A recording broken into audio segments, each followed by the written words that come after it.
Hades 2. Supergiant Games Hades 2 is a phenomenal roguelike that, even in its current form, can deliver hundreds of hours of absolute quality entertainment, and will leave anyone who gets in their hand on waiting for the full release. Years have passed since the day of the Zangaro's adventure, and the idyllic picture of the hell built by the Hades is now completely shattered. The return of Kronos, the father of the gods who has previously rebelled against Olympus, has led to the devastating defeat of the entire Greek pantheon, whose hopes of the victory rest solely melinoe, the youngest daughter of the king and hell of the immortal princess of the Underworld.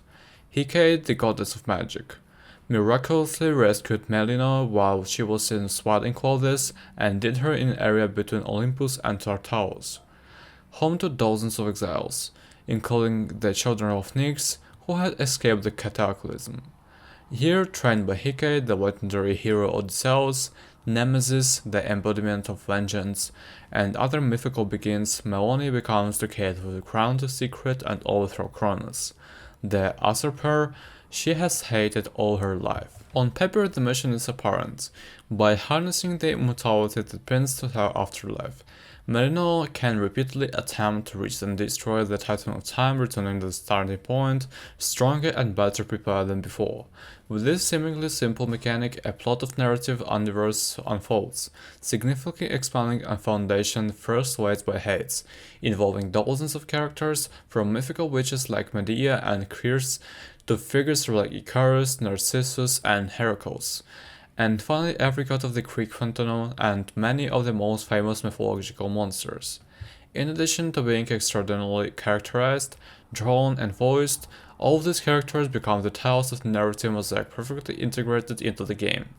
Every journey, every victory, and every defeat never fails to advance the plot, seamlessly using the roguelike spirit to underpin all aspects of the progression.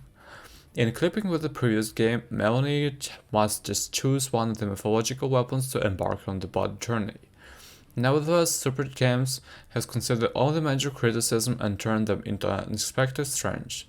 First of all, the game has many differences that are not limited to aesthetics but also affect the overall structure of the experience. Wide open spaces are encountered. The small house where you can complete specific missions. Sometimes there are complex vertical arenas. In essence, the overall variety and depth of the maps have been greatly improved. However, the main innovation lies in the protagonist's various paths. melinoe not only had to devote herself to the search of the Kronos Tartarus, but also fulfills the task of helping Olympus directly in the field. This results in two ever different main paths, each with unique areas, characters, resources, enemies, and encounters. Where will melinoe go? To the depths of Fireball and the surface of the fallen city of Ephyra? Will Kronos wreck to the hospital? Or will she pass through this site undisturbed? This is just the tip of a massive iceberg of unexpected decisions and events that make each journey different from the last, and will only come to full fruition when the early access period ends. The game's core mechanics are identical to the first game's chapters and outlines. There is no shortage of elements you would expect to find in any self-respecting roguelike, between the small tasks to complete the numerous optional modules, many of which are hardcore. These in turn try to unique reward chains. But even in this work-in-progress version, there is no single element of the previous installment that has not been expanded or deepened. At least the narrative is central, interactive, and willing to accommodate as many other surprises as ever. As in the past, the game starts to take the shape precisely according to the choices made by the player. Here the producers have done a great job.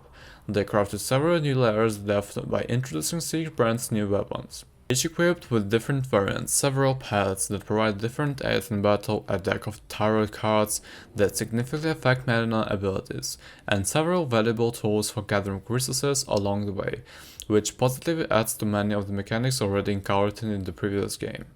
The critical difference between Zagreus and melinoe lies in the girl's mage abilities. These abilities will require particular mana bar to launch different variants of each available attack, magically charged moves.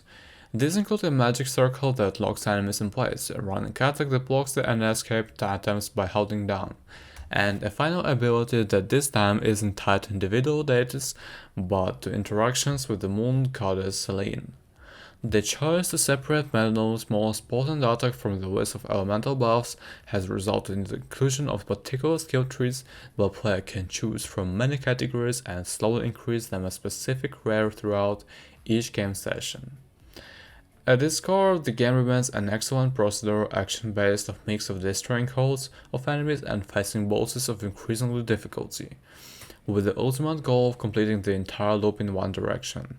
The difficulty level ramps dramatically, with some fights